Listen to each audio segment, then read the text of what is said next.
ሰላም ጤና ይስጥልን አድማጭ ተመልካቾቻችን ሐምሌ 30 2018 ዓ.ም ላይ እንገኛለን። በአጠቃላይ ያለውን ወታደራዊ እንዲሁም ፖለቲካዊ ዲፕሎማሲያዊ መረጃዎችን በዚህ ሰዓት ወደ እናንተ አደርሳለሁ። ወደ ግንባር መረጃዎች ነው የሚሄደው። በምስራቅ ጎጃም በደባይ ጥላት ግን ጀርምስ ግንባር በተካሄደ ውጊያ የሻለቃ ምክትል አዛዥ መደምሰሱና በርካታ ኃይል ከበባ ውስጥ መውደቁን ፋኖ አሳውቋል። በደባይ ጥላት ግን ወረዳ ጀርምስ ግንባር በተካሄደ ከፍተኛ ውጊያ 75ኛ ክፍለ ጦር የአንደኛ ሻለቃ የፋኖ የ75ኛ ክፍለ ጦር አንደኛ ሻለቃ ምክትል አዛዥ የመቶ አለቃ ምትኩን ጨምሮ በርካታ ሰራዊት መደምሰሱን የፋኖ 206ኛ ኮር 204ኛ ክፍለ ጦር ደባይ ጮቄ ሻለቃ አስታውቋል። የግንባር መረጃዎች እንደሚያመላክቱት በመከላከያ በአምስት አቅጣጫዎች በመንቀሳቀስ በወረዳው የወረራ ጥቃት ለማድረስ የሞከረ ቢሆንም ፋኖ ይህንን አጸፋ ምላሽ በመስጠት የወቅላ አባይ ሻለቃ የደባይ ጮቄ ሻለቆች በመሆን የመልሶ ማጥቃትና ዘመቻውን በመመለስ በአጸፋ ምላሽ ጉዳት ማድረሳቸውን ነው የገለጹት። በዚህ ዘመቻ በመልሶ ማጥቃት የመከላከያ የመቶ አለቃ ምክትል መገደሉን ከበባ ውስጥ የገባ ኃይል ለማስወጣት መድፍ ዙ 23ን ጨምሮ የሞርተር ሽፋን መሰጠቱን ፋኖ የላከው መግለጫ ያሳያል። ዛሬም በአካባቢው ከፍተኛ ወታደራዊ ስምሪት መኖሩን መረጃው ይገልጻል።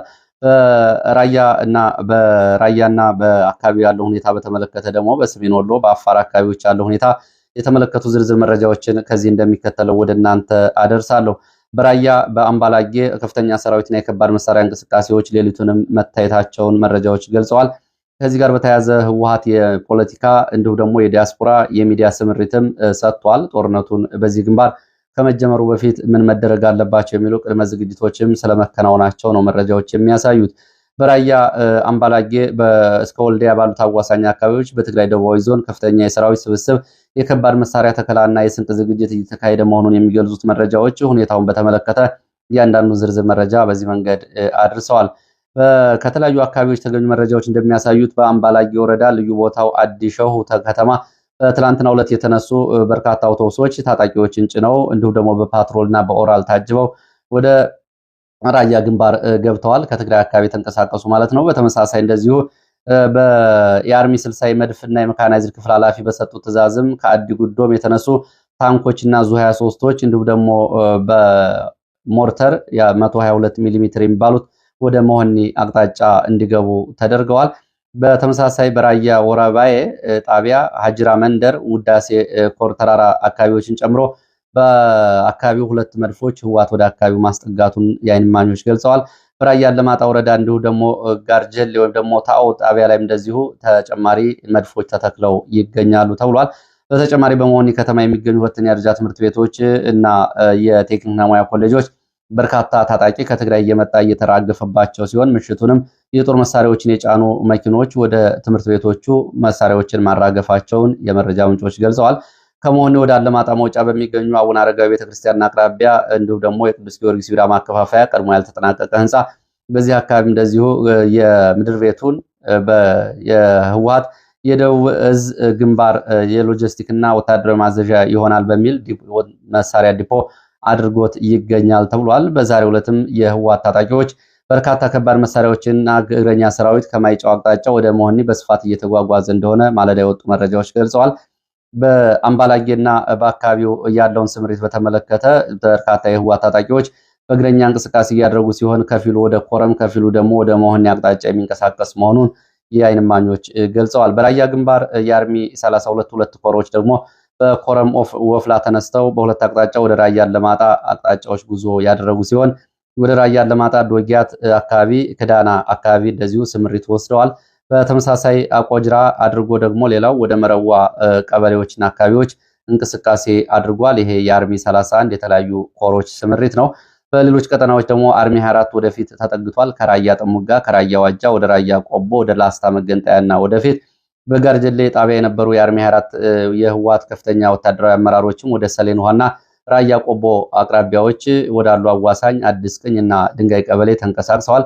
በተጨማሪም እንደዚሁ በራያ ዘቦ አካባቢ ኩነሽ በሚባል ቦታ አዳዲስ ሰልጣኞች ትላንትና መሻሹን ከነባር የህወሓት ታጣቂዎች ጋር መቀላቀላቸውን ተከትሎ ከባድ መሳሪያና የቡድን መሳሪያ ተኩስ ነበረ። በአርሚ 92 ተጨማሪ ኃይል እየተላከለ ሲሆን አርሚ 50 ደግሞ ሚላዛ ተብሎ የሚጠራ አካባቢ እንዲገባ ወደ አፋር እና ወደ ራያ ቆቦ ያሉ ትይዩ ቦታዎችን ለቆረጣና እንዲሁም ደግሞ ስትራቴጂካዊ ስልታዊ ቦታዎችን እንዲቆጣጠር ትዕዛዝ ተሰጥቷል። ሎጂስቲክና ስንቅ ጋር በተያያዘ እንደዚሁ የአካባቢውን የጋማ ከብቶችና ግመሎችን ለማጓጓዣ የህወሓት ታጣቂዎች ከአርሶ አደሮችና ከአርብቶ አደሮች እየጠየቁ መሆናቸው ታውቋል። በዚህ በራያ አካባቢ እንደዚሁ የአህያና ፈረስ እንዲሁም ግመሎችን ለማጓጓዣ እንፈልጋለን በሚል የተጠየቁ አርብቶ አደሮችና አርሶ አደሮች ይህን አናደርግም በማለታቸው ባንዳ በሚል በህወሓት ታጣቂዎች ተይዘው ታስረዋል።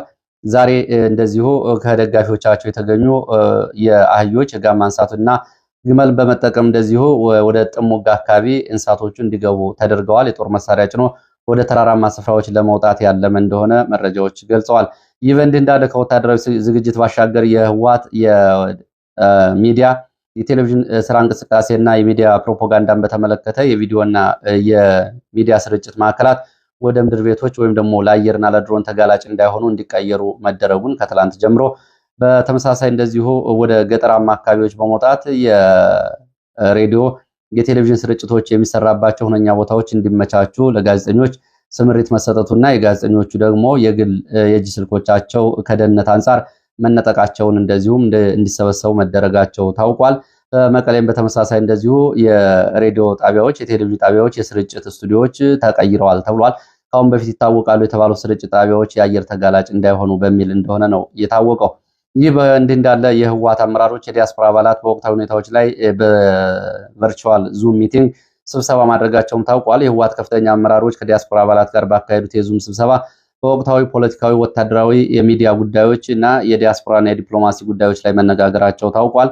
በአሜሪካ ሴኔት በሱዳን ለሚገኙ የአርሚ 7 እና የአርሚ 13 የህወሓት ታጣቂዎች ላይ አሜሪካ የህግ ተጽዕኖ እንዳያሳድር ዲያስፖራው ወደ አሜሪካ ሴኔቶችና ኮንግረስ ተከታታይ ስራዎችን በመስራት ይህንን ጫና እንዲያነሳና አሜሪካ በቡድኖቹ ላይ የምትጥለው ማዕቀብ ወይም ደግሞ በሱዳን ጦርነት ጋር በተያያዘ ያነሳቸውን ክስ ጫና ወይም ደግሞ እንዳትገፋበት እንዲያደርጉ ዶክተር አዲስ ዓለም ባሌማ ጥሪ አቅርበዋል። ለዲያስፖራዎቹ ትዕዛዝ ሰጥተዋል።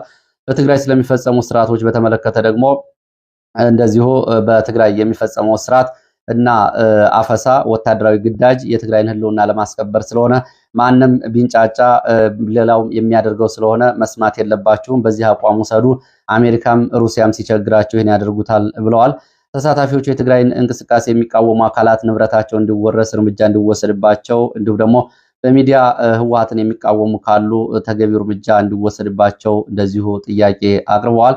ከሚዲያ ጋር በተያያዘ ዶክተር አብርሃም ሀጎስ በሳተላይት መታወቅ ምክንያት ያለውን ችግር ለመፍታት ዲያስፖራው አማራጭ ሚዲያዎችን እንዲሁም ደግሞ ከህወሓት ጋር ትስስር የሚፈጥርባቸውን የሳተላይት መረጃዎችን እንዲያጠናክር እንደዚሁ አማራጭ አቅርበዋል። ይህ በእንዲህ እንዳለ እንግዲህ በራያ ቆቦ ቀጠና ደግሞ በመከላከያ በአማራ ክልል አድማ ብተና ሚሊሻ እንዲሁም ደግሞ በነጌታቸው ረዳ ታጣቂዎች የሐራ መሬት ታጣቂዎች በተመሳሳይ በራያ ሚሊሻዎች በኩል ያለውን ሁኔታ በተመለከተ አዳዲስ መረጃዎች ወጥተዋል።